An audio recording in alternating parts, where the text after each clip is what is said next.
welcome to All Things Nothing podcast. My name's Gabe, and I will be your host here on this brand new podcast.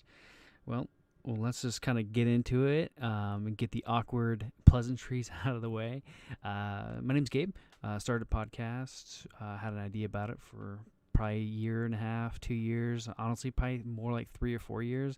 And I've delved into some other sort of podcast things that really didn't come to fruition, or re-recorded 2 or 3 episodes. And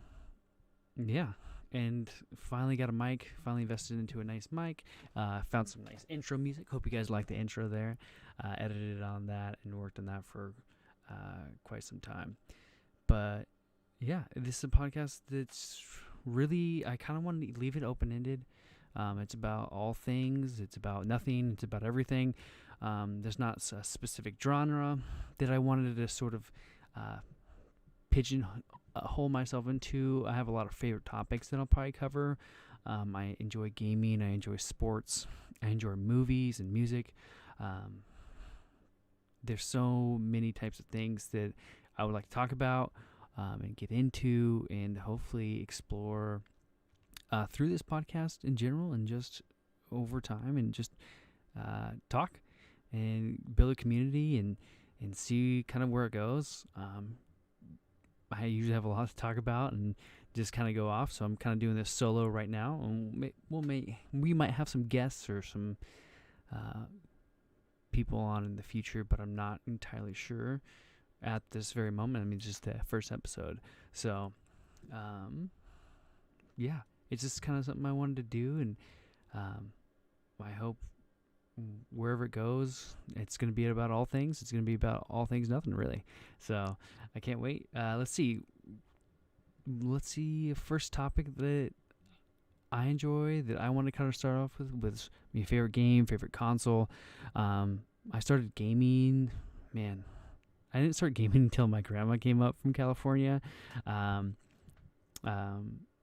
And she bought me my first ever console, the Super Nintendo, and I started playing Mario Kart and Super Mario World, and pretty much was off to the races from there.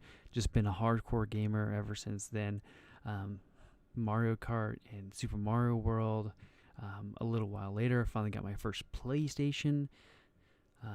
Man, I don't even remember some of the games. I got like a demo disc out of one of the magazines back then, and I used to just play Tekken on the demo disc. There's only like 3 characters, and that was super fun. Me and my sister would just battle each other, or I just battle the computer. I was very good at those 3 characters. Who knows? Maybe I could have competed in tourneys back in 1993 whenever I got my first PlayStation, or when it actually came out. So, yeah, kind of crazy to think that was Super Nintendo, and then not shortly after did I get the PlayStation and just start gaming from there. I guess I didn't really have any specific games from the PlayStation. Oh, I had WWE SmackDown, and I used to just create characters and play nonstop on there. And it's kind of weird, but I went to the Super Nintendo, and then I got a PlayStation, and then I ended up going back to a Sega Genesis, and then after that went to an N64. So I was kind of bouncing around, but man, N64, same thing. Mario Kart, Super Mario World, Sega Genesis, kind of your run-of-the-mill thing like Sonic. But on the N64, I had another WWE game.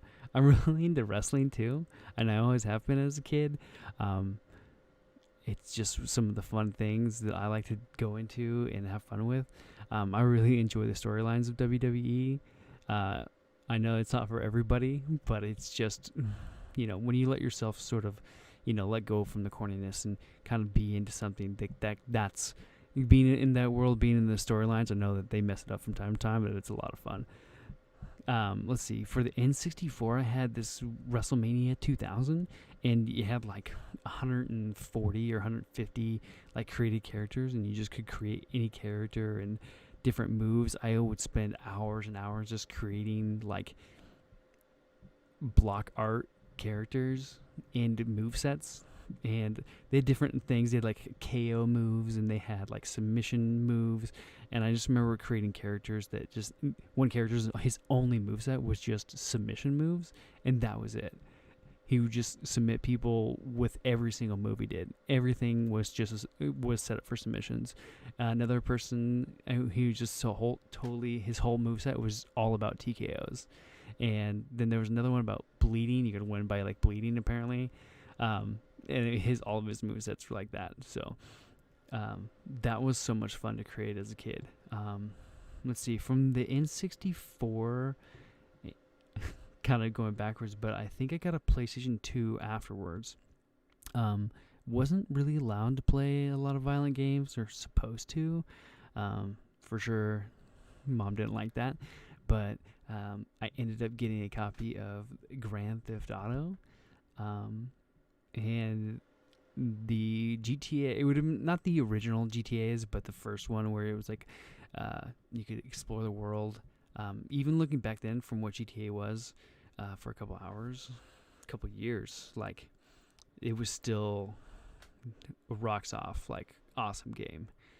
And I didn't skip it over because I didn't play it on PlayStation, but I borrowed the disc from my friend, one of my best friends at the time. Back in the 7th or 8th grade, he came over and he allowed me to borrow Final Fantasy VII and I played that on backwards compatibility off of the PlayStation 2, and I played the heck out of Final Fantasy VII. That game was breathtaking. It was amazing. It changed so much about the storytelling and how I thought games were. I mean, I played a lot of WWE games. I played a lot of fighting games. I was playing GTA, and then I went back and was playing Final Fantasy VII. I've done so many different playthroughs of that game, like as a kid and as your first time playing and not knowing what a Final Fantasy game is or how big and deep and secretive and things that you could miss. Like, there's so many things as a kid that I missed playing that game, and it was absurd looking back now when I started looking at guides how many things that I missed, which is just insane. And so that led me to start another playthrough, and I just started grinding everything and trying to find everything. Unfortunately, I haven't ever been able to craft or successfully breed a golden chocobo, but I will maybe one of these days, especially with the remake now being released. Hopefully that will continue. I am on Xbox, and I'll get to that in a second, but man, that game was amazing. It's probably is my number one top all-time game of all time. I love that game. It made me cry when Sephiroth had to do his thing and kill somebody. I'll leave the spoiler out, but you can take a look if you know. But that was a shocking moment, especially for like a 12, 13, 14-year-old kid who was like so into these characters. Let's see, from there, PlayStation 2, I pretty much played that throughout high school, honestly. And that was pretty much it. And then there was an Xbox out there, but I didn't really play Xbox. My friend had it. I didn't have one. I had a PlayStation 2, and I was just fine with that. I wasn't really sold on PlayStation, but I wasn't really sold on Xbox either. It wasn't until sort of my freshman year of college that I started getting into Xbox, and that's where everything just came loose. I got into Xbox. I didn't have an Xbox until probably my midway through freshman year, or not even until my sophomore year. But yeah, they had Halo and Halo 2, and I would spend hours. I know I wasn't studying like I should have, but I spent hours studying Halo and Halo 2 maps, and I became so good at that game because I practiced probably for 2 to 3 hours a day on that game. It was insane how much I played. looking back. But I was quite good, and I was console and the Xbox. So I ended up getting my first Xbox there. Halo 2 was kind of like my jam, and I just kind of grinded right into Oblivion. I played hours of Oblivion, but mainly stuck to my FPS. And I might come back to this, but currently kind of went through the whole thing. Went through the Xbox 360, went through the Xbox One, and currently have an Xbox One X right now, especially with a new generation coming out. My current favorite games right now, let's see, top favorite game right now is going to be Rainbow Six Siege. I've been playing some other Xbox Game Pass games as well. NBA 2K is out there. Elder Scrolls Online. I enjoy MMORPGs. I'm not really a PC gamer, I wouldn't say, but I do dabble. Been playing a bunch of Valorant with friends, and was heavily into Star Wars, The Old Republic.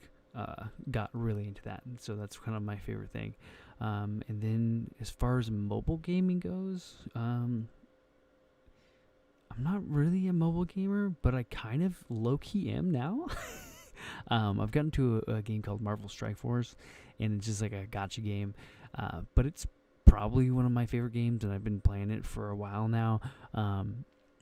If you ever need a clan or somebody, I'm our alliance leader. If you ever thought about that game or thought about joining, it's probably one of my favorite games, and feel free to hit me up and join. I've been going ham. I have a heavy roster. It's probably one of my... I probably might get into that in one of the episodes, but it's one of my favorite games right now. It's just, yeah. I know this podcast is sort of leaning towards the heavily gaming-centric theme right now, and that's kind of where I wanted to go. You start with something in my bread box that's personal and dear to me. And, man, I kind of skipped over. I can't believe I almost forgot. I got a Switch back in February. Haven't really played Nintendo since, Mario and the old classics, but I've been playing Animal Crossing a ton. Bought my turnips yesterday. It's a Monday, and now I'm searching for the good old turnip prices. So, been going ham there, building my island up. I paid off my loan for the backside, and I just got a second-story house, and now working on paying that loan off, and I will here soon. That Tom Nook always stealing my bills, huh? Let's see. Let's get right into my first topic. So, first topic of today is, with everything going on especially with COVID-19 going on right now, E3 and gaming conventions is kind of what I wanted to start with. I know that E3 was just canceled, but I didn't want to talk really about the cancellations. It's always been my aspiration to sort of go to a gaming convention, especially one like E3 would be awesome. I met a great group of guys in college, and every year since then, I've been deep. Come June, it's like the new gaming news of the whole next year about where things are going to go, what things are going to be like, and where we're going to go. And it's just been super exciting. That Sunday, Monday, Tuesday, I'm locked in.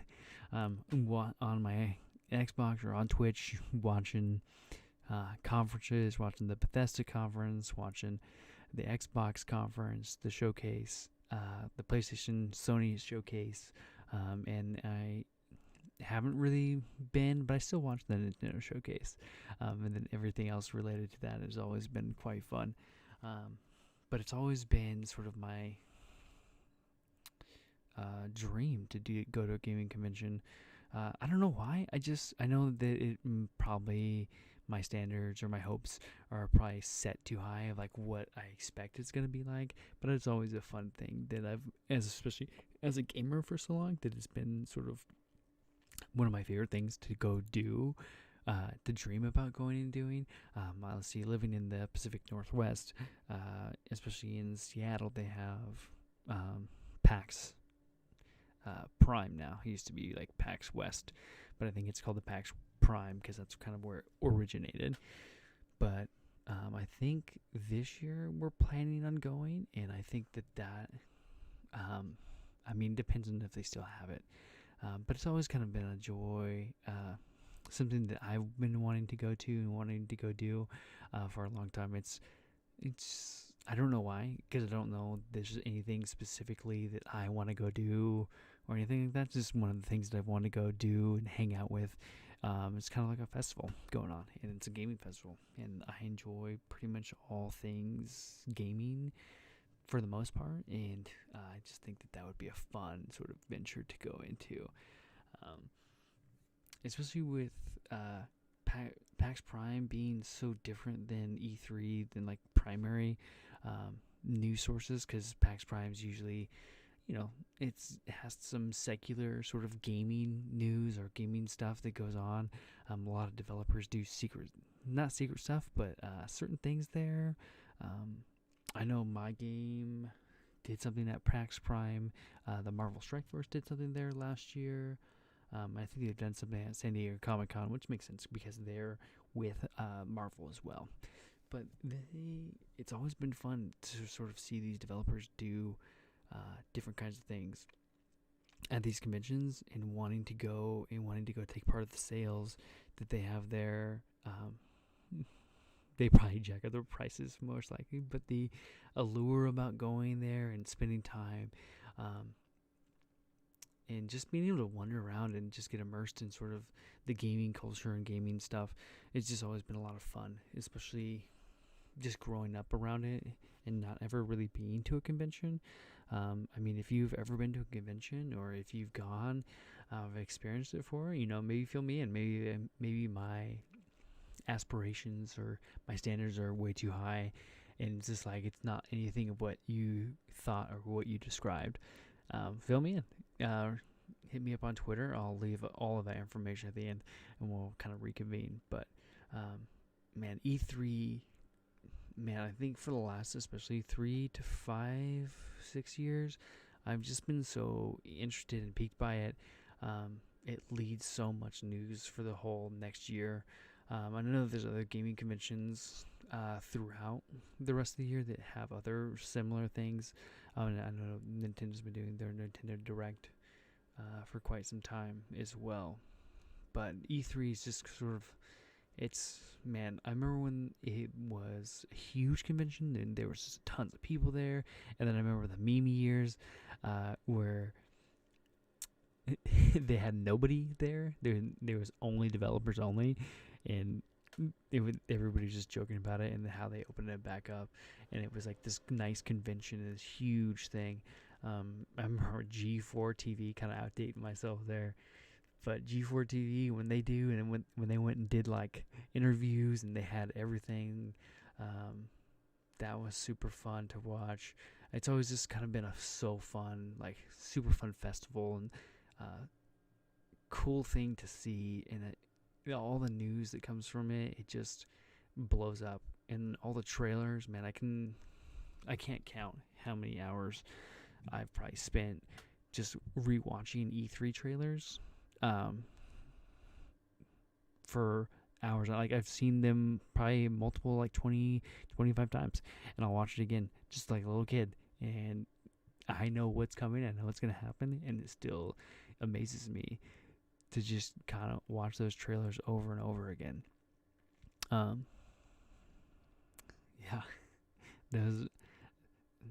I dream about going. It'd be one of the E3 convention would be one of the biggest milestones to go, because that's just a huge thing, especially being in LA. That's quite a planned trip. But I hope to dip my feet in at PAX Prime and get my feet wet, and maybe it's like, oh, that was very cool. Or, what's a lot better is sitting back at home watching them online, because it's a lot more better use of my time. But we'll see. Yeah, so I'm going to go ahead and go into our next topic, and that's sports coming back. Let's see. we're into our 4th or 5th week of sort of quote unquote quarantine right now. The NBA started going off. I mean, we're supposed to be in the deep middle of the NBA playoffs right now. The MLB, Major League Baseball season had just sort of started, and we're supposed to be right there, but we're no clue about when even spring training's like far gone, when all of the Major League Baseball is supposed to start back up, when NBA, if we're going to have an NBA Finals, or what's going to happen there, if they're going to finish the season out, maybe. It's just so up in the air right now.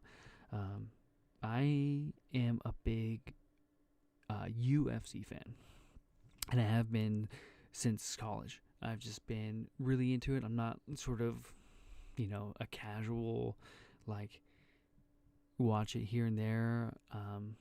I'm pretty, I would say, a hardcore fan about it, and have been. I've always sort of studied tape and studied fighters. I've always known top to bottom who's on the card. Even on the early prelims, I'm always watching. I always know who that is, what the last fight was. Maybe not every single time, but I'm pretty well versed. I'd like to think in the UFC, and not just being like a, sort of the beginning days when it was like Affliction t-shirts and, Affliction t-shirts and your dry wash jeans and, your skin tight button ups and everything like that. So I've been into it, and I've trained for the last couple of years. I've trained for probably probably more than that, 7 to 10 years. I know there's like a little gap, but I think I've been training for 7 to 10 years and train regularly ish. It's with about twice a week. And it's kind of one of my hobbies and one of my favorite things to do. But yeah, UFC, let's see, it's May 4th today. May the 4th be with you, LOL. And a little Star Wars joke. I love Star Wars, though. But let's see, UFC is supposed to be back with their big pay-per-view this weekend. I mean, the last time Dana White said that they're going to have the UFC go on, he was about to be ready to buy an island, and then ESPN issued a statement like a day or two before and pretty much forced the UFC's hand into canceling it. And I mean, it's Monday. We haven't heard anything from ESPN or SportsCenter, kind of like the UFC's partner. We'll see if we have it. I don't know. It's a ridiculous card in Jacksonville, North Carolina, and if it happens, it's absolutely ridiculous what's going to go on. And then they're slated to have like 3 or 4 more events coming up. But I mean, let's delve into this card, because it's top to bottom insane. I'm going to start from the early prelims, which most casual fans probably won't know, but let's see. You got Ryan Spann and Sam Alvey for the first fight. Sam Alvey, one of my favorite Team Quest fighter. He's always smiling. It's hilarious. So his nickname is Smiling Sam Alvey. Let's see. Next fight, Bryce Mitchell and Charles Rosa. Next fight, Vincente Luque versus Nico Price. Nico Price, always a fun fight to watch, always a good card. Vincente Luque is always a good card. Let's see, moving up to the prelim card, you got Uriah Hall versus Jacare Souza. That's insane. Like, Jacare, that's the early prelim, is Uriah Hall and Ronaldo Souza. Man, Souza, Jacare, a middleweight championship contender. Uriah Hall also up there. That's a fun fight. And then in the next card, you got your women's strawweight division. You got Carla Esparza, the first ever women's strawweight champion, versus Michelle Watterson. That's going to be a heck of a fight. That should be fun. At heavyweight, your next card, you got Alexei Olenek versus Fabricio Verdum, past champion there. And then Olenek, who's just both unstoppable Brazilian Jiu-Jitsu masters. It's insane. And then next one's it's got my heart. It's my favorite one. You got Donald Cowboy Cerrone versus Anthony Pettis. Cowboy Cerrone is my favorite fighter, right behind Anderson Silva. But yeah, that's the end of that's the main fight of the prelim cards is Donald Cerrone versus Anthony Pettis 2. Anthony Pettis stopped Donald Cerrone in 45 seconds in their first fight with a kick to the stomach. But man, it's been quite some time since that first fight, and Anthony Pettis and both Donald Cerrone have aged, and I'm looking forward to that rematch, and I'm hoping Cerrone can nab get the old notch this time. And then head into the main card. You got Greg Hardy, former Cowboys, defensive lineman. He's been insane. He's got hands. He went toe-to-toe, went to the distance with his past contender. I forgot his name, but, just insane. And then Yorgan De Castro, not really familiar with him, but that should be I think it's going to end in somebody getting knocked out. Both guys hit hard. Heavyweights just hit hard. It's insane. Next up, featherweight fight, Jeremy Stephens versus Calvin Kattar. Calvin is probably one of the dark horses of the featherweight division. He just can stand and bang, and it's insane. And he got Jeremy Stephens up there, and he's just insane. And then the top three, man, this is crazy. You got Francis Ngannou versus Rosenstruck. I can't even pronounce that. Jairzinho Rosenstruck. But, man, Rosenstruck has looked dynamite. He's just been knocking people out left and right with just hooks. And then it's Francis Ngannou, and he's just, man, he's built, and he's stacked, and he's huge, and he can just knock people out. And then 2 championship fights to end the card. Henry Cejudo, current bantamweight champion, versus Dominic Cruz, previous bantamweight champion. That's insane. Like, Dominic Cruz wasn't even in the title picture like months ago. And then all of a sudden, all of this comes together, and then he puts his name in the hat to fight Henry Cejudo. This is insane. Henry Cejudo, kind of the cringe bantamweight champion right now. He just accepts that he's cringe and is all in. But that should be a fun fight. Henry Cejudo is a lot younger. Dominic Cruz is a little bit older. But I'm kind of looking forward to that fight. And then you got Tony Ferguson versus Justin Gaethje. Tony Ferguson should have been fighting Khabib right now. Unfortunately, with everything going on, Khabib isn't able to make it. But Justin Gaethje is just a wild man, and that should be a lot of fun. Yeah, if you didn't know, now you know. And that's for the interim championship. If I were to give a call, especially what my gut is saying, I'll go ahead and make a prediction top 5. Let's see, Tony Ferguson. I want Tony Ferguson to win. I want Dominic Cruz to win, honestly. Rosenstruck and Ngannou, man, that's tough because both are great guys. But Ngannou is just, he's a beast, and he's worked really hard for what he's got. And I'm not saying that Rosenstruck has, but Ngannou is, that should be a fun fight. But I kind of want Ngannou there. Jeremy Stephens, Calvin Kattar, man, both sluggers, both fighters. I'm kind of looking for Kattar there. Though Jeremy Stephens is just, don't sleep on him at all. I'm going to change my mind. I'm going to go with Stephens there. I like that guy. And then Greg Hardy versus Yorgan De Castro. I got to go with Greg Hardy. The guy's just been looking unstoppable. But yeah, that kind of rounds it out for the both topics for today.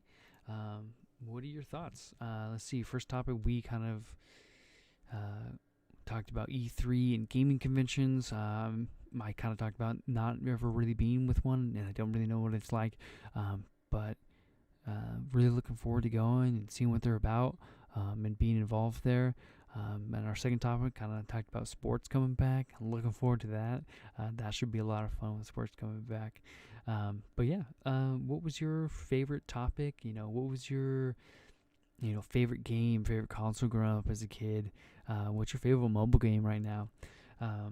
And then sort of a question to end the week, and sort of maybe a preview about what we're going to talk about on the next episode. But what's your favorite YouTuber? Do you follow a YouTuber channel specifically? What's your favorite channel that you like to watch? I know we're kind of shifting things from being a gamer, but man, what's your favorite YouTube channel? What's your favorite sort of thing that you like to follow on YouTube? Who do you like to follow? What do you like to watch on there? Do you like to watch goofy fail videos? or whatnot. But yeah, thank you for listening.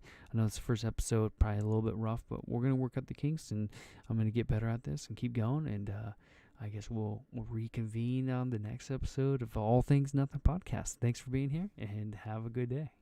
You can find me at my Twitter at Sparrow933 on Twitter. I'm going to be uploading this to SoundCloud for now until I can find a better method to know where to listen to, or at least upload it to possibly Spotify/YouTube as well. And it'll probably be mostly a sound file there. But yeah, if you have any questions or have any info about where you want me to upload or not, I'm trying to get this first episode out and get some more going, so I can finally get it uploaded to hopefully Spotify and hopefully iTunes here for people to listen to. But yeah, if you need to hit me up,